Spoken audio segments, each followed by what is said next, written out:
గారు ముఖ్యమంత్రిగా ఉంటారు. వారి సోదరులందరూ కూడా మిగిలిన నలుగురు ఏ రకంగా ఎక్కడికక్కడ రాష్ట్రాన్ని పంచుకొని దోచుకుంటా ఉన్నారో మనం చూస్తా ఉన్నాము. అది కూడా పక్కన పెడితే ఇదే కోమటిరెడ్డి వెంకటరెడ్డి గారు మంత్రిగా ఉంటారు. వారి సొంత సోదరులు రాజగోపాల్ రెడ్డి గారు శాసనసభ్యులుగా ఉంటారు. ఉత్తమ్ కుమార్ రెడ్డి గారు మంత్రిగా ఉంటారు. వారి సతీమణి గారు శాసనసభ్యులుగా ఉంటారు. ఈ రకంగా చూస్తా ఉంటే అనేక మంది ఉన్నారు కదా. ఇప్పుడు మనం చర్చ చేస్తున్నటువంటి కుటుంబంలో కూడా ఉన్నాయి కదా. హరీష్ రావు ఇప్పుడు మమ్మల్ని 1,000 పెట్టి చూపించినప్పుడు 4 సార్లు మిమ్మల్ని చూసుకోవాలి కదా. 4,000 మిమ్మల్ని చూపిస్తాయి అనేది మీరు గుర్తుపెట్టుకోవాలి కదా. ఈ రోజు మనం చర్చ చేయబోతున్నటువంటి ఇదే కొండ కుటుంబానికి సంబంధించి చూస్తా ఉంటే కూడా అసలు ఈ గొడవంతా ఎక్కడ మొదలైంది? రేవంత్ రెడ్డి గారు మా నివాసానికి గతంలో పిసిసి అధ్యక్షుడు అయినప్పుడు వచ్చిండ్రు. మా నాన్నగారిని ఎమ్మెల్సీని చేస్తామని మాట ఇచ్చి ఇప్పటికీ కూడా మాట తప్పినరు అని స్పష్టంగా వారి కూతురు చెప్పిండ్రు. ఈరోజు కొండా సురేఖ గారు శాసన సభ్యురాలుగా ఉంటారు, మంత్రిగా ఉంటారు. వారి కుటుంబంలో ఈరోజు మళ్ళీ కొండా మురళి గారికి ఎమ్మెల్సీ కావాలి. వారి కుటుంబంలో ఇదే కొండా సుష్మిత గారికి పరకాల శాసనసభ్యురాలుగా మళ్ళీ రేపొద్దున బీఫామ్ కావాలి. దీన్ని కుటుంబ రాజకీయాలు కావివి, కేవలం బీఆర్ఎస్ పార్టీలో ఉన్నవి మాత్రమే కుటుంబ రాజకీయాలు అని వీళ్ళు మాట్లాడుతూ ఉంటారు. రాష్ట్రంలో ఉన్నటువంటి 4 కోట్ల మంది నవ్వుకుంటారనే కనీస సోయి కూడా ఉండాలి కదా మనకు. మనం ఏం చెప్తా ఉన్నామని. సరే, ఈ ఆలోచనలన్నీ పక్కన పెడితే కాంగ్రెస్ పార్టీలో ఇటువంటి వ్యాఖ్యలు అనేకం చేస్తూ ఉంటారు. తర్వాత మళ్ళీ వాళ్ళే నాలుక గరుచుకునే పరిస్థితులు అనేకం చూస్తూ వచ్చినాం మనము. ఇవన్నీ పక్కన పెడుతూ ఈరోజు కొండా సుష్మిత గారు చాలా స్పష్టంగా ఏమని చెప్పిండ్రు అంటే అనేక విషయాలు మాట్లాడుతూ ముఖ్యమంత్రి గారి కుటుంబానికి సంబంధించిన భూదాహం, మిగిలిన దాహాలన్నీ ఏ రకంగా ఉన్నాయి, డబ్బులు దాచుకోవడం ఏ రకంగా ఉంది అనేది చెప్తూ, మీరు నాకు కౌంటర్ గనుక ఇస్తే మీ కుటుంబానికి సంబంధించి మీ ప్రభుత్వానికి సంబంధించి పూర్తి స్థాయిలో జరుగుతున్నటువంటి అన్ని రకాల అవినీతిని అదే ప్రెస్ మీట్ లో పూర్తి స్థాయిలో బహిరంగంగా నేను ప్రకటించే పరిస్థితులు ఉంటాయని చెప్పినారు.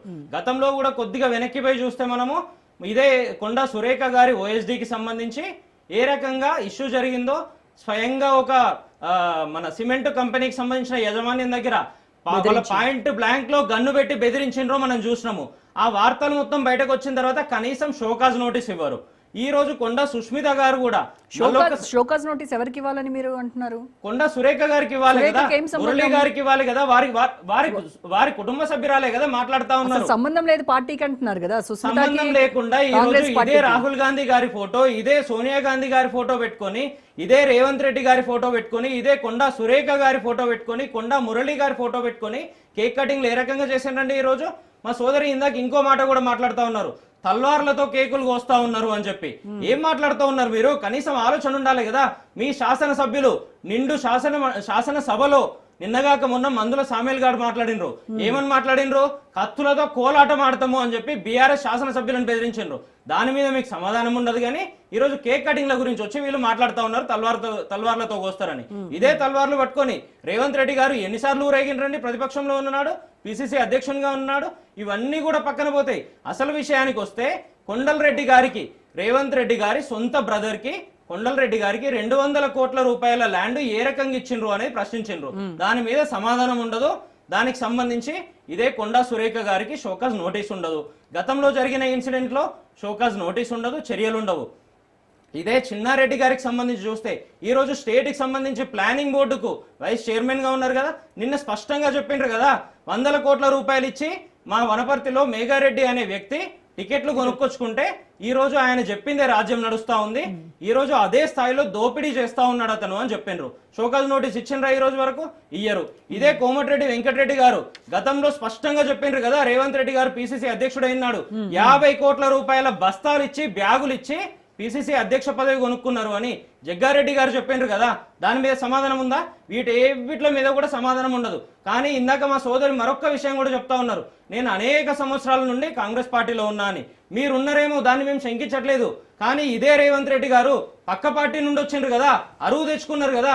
నిజంగా ఒరిజినల్ కాంగ్రెస్ లో అంత కేపబుల్ ఉన్న ఒక్క నాయకులు లేడా? దశాబ్దాల తరబడి మీరు పనిచేస్తా ఉన్నారు కదా, మీ పార్టీ నడుస్తా ఉంది కదా, దేశంలో నడిచింది, ఇదే ఉమ్మడి ఆంధ్రప్రదేశ్ లో కూడా నడిచింది కదా. ఒక్క నాయకుడిని తయారు చేసుకోలేకపోయినరా మీరు? అవన్నీ పక్కకు పోతా ఉంటాయి.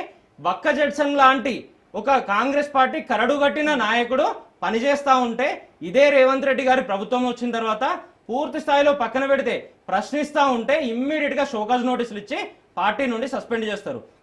ఈ రోజు మంత్రి గారి కుమార్తె ఇంత స్పష్టమైన ఆరోపణలు చేస్తా ఉంటే కూడా వారి మీద మీరు చర్యలు తీసుకునే అవకాశం ఎందుకు లేదండి? ఎందుకు రీసెంట్ గా కత్తి వెంకటస్వామిని కూడా కత్తి వెంకటస్వామి గారు కూడా షోకాజ్ ఇచ్చారు. నిజంగానే వాళ్ళ పార్టీలో జరుగుతున్న విషయాలను మీడియా వేదికగా మాట్లాడుతూ ఉంటే ఇమ్మీడియట్ గా షోకాజ్ నోటీసులు పంపిండ్రు. ఇదే కొండా సుస్మిత గారికి పంపే ధైర్యం ఉందా మీకు ఈ రోజు? అటువంటివి చెయ్యరు. చాలా సింపుల్ గా మా పార్టీకి సంబంధం లేదు అని చెప్తా ఉన్నారు. మీ మంత్రి గారి కుమార్తె కదా, మీ మంత్రి గారి కుటుంబ సభ్యురాలు కదా, స్పష్టంగా మీ కాంగ్రెస్ పార్టీ అగ్రనాయకుల దగ్గర మొదలు పెడితే గల్లీ లీడర్ల దాకా అందరి ఫోటోలు వేసుకొని ప్రచారం చేస్తా ఉన్నారు కదా. స్పష్టంగా ఇదే కాంగ్రెస్ పార్టీ నుండి నేనే శాసనసభ్యురాలుగా బీఫామ్ తీసుకొని పోటీ చేస్తా అని స్పష్టంగా చెప్తా ఉన్నారు. అయినా మీరేమో మా పార్టీకి సంబంధమే లేదు అని ఈ రోజు దాగుడు మూతలాట ఆడుతా ఉన్నారు. అంటే ఆ ఇష్టం కాదు కదా, హైకమాండ్ కదా డిసైడ్ చేయాల్సింది అని చెప్పి హైకమాండ్ డిసైడ్ చేయాలి కదా. దానికి సంబంధించి మీరు ఈ రోజు ప్రకటనలు ఏ రకంగా ఇస్తా ఉన్నారు? సరే ప్రకటన ఇచ్చిండ్రు, ఈ రోజు పార్టీకి సంబంధించినటువంటి రూల్స్ ను అతిక్రమించినట్టే కదా. మరి దాని విషయంలో నన్ను సస్పెండ్ చేయాలి కదా. ఆ విషయంలో కూడా ఆలోచన ఉండదు. ఎవరిని సస్పెండ్ చేయాలి? నిఖిల్ గారు, కొండా సురేఖ గారి కుమార్తెను సస్పెండ్ చేయాలి కదా. అసలు ఏ ఉద్దేశంతో సస్పెండ్ చేస్తారు? ఆవిడకి సభ్యత్వమే లేదంటున్నారు కదా. సభ్యత్వమే లేనప్పుడు మీ నాయకుల ఫోటోలు పట్టుకొని ఏ రకంగా తిరుగుతా ఉన్నారు, ఏ రకంగా ఈ కేక్ కటింగులు కానీ మిగతావి చేస్తా ఉన్నారు. నిన్నగాక మొన్న జరిగిన ఎన్నికల్లో ఏ రకంగా ప్రచార కార్యక్రమాల్లో పాల్గొన్నారు. నిన్నగాక మొన్న జరిగినటువంటి మున్సిపల్ ఎన్నికల్లో కూడా ఇదే పరకాల నియోజకవర్గంలో కానీ వరంగల్లో కానీ ఏ రకంగా ప్రచారంలో పాల్గొన్నారు కాంగ్రెస్ పార్టీ తరఫున. ఇన్ని జరుగుతూ ఉంటే స్పష్టంగా పబ్లిక్ లో అన్ని రకాల ప్రూఫ్స్ అన్ని ఉంటే మా పార్టీకి సంబంధం లేదు అని ఈ రోజు మీరు కేవలం దాగుడు మూతలాడడంలో మాత్రమే చెప్తా ఉన్నట్టుగా తెలుస్తా ఉంది. రాష్ట్రంలో ఇన్ని రకాలుగా